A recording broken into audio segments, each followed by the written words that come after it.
মুখের জড়তা কাটাতে পাগল না হয়ে যাই, বিভিন্ন থেরাপি প্র্যাকটিস করতে হয়। যখন এসব প্র্যাকটিস করি আমার মা হাসতে হাসতে শেষ। প্রথম প্রথম পাগল ভাবলেও এখন অবশ্য স্বাভাবিকভাবেই নেয়।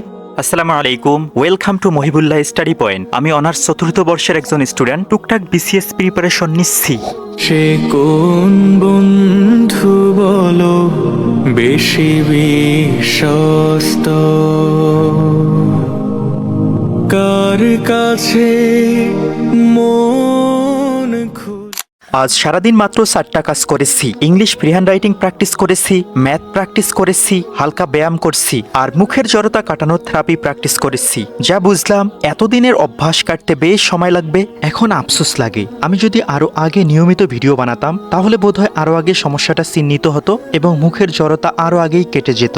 যাই হোক, এত ভেবে লাভ নেই। এখন থেকে নিয়মিত প্র্যাকটিস করলে 3 থেকে 4 মাসে ইনশাআল্লাহ ঠিক হয়ে যাবে। ইদানিং বিদ্যুৎ খুবই ডিস্টার্ব করছে। বিদ্যুৎ না থাকলে পড়াশোনার একটু হলেও ক্ষতি হয়। আর একটা সমস্যা, ভিডিও কোয়ালিটি ভালো হয় না। তাই এখন খুবই কম ভিডিও রেকর্ড করি। তবে একটা আইপিএস নেওয়ার প্ল্যান আছে।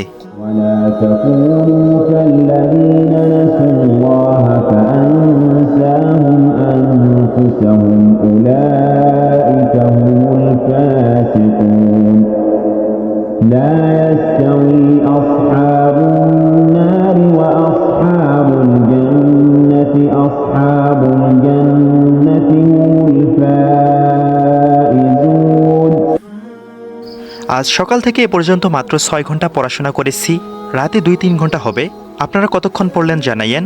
আজ এই পর্যন্ত। Please keep me in your prayer. আসসালামু আলাইকুম।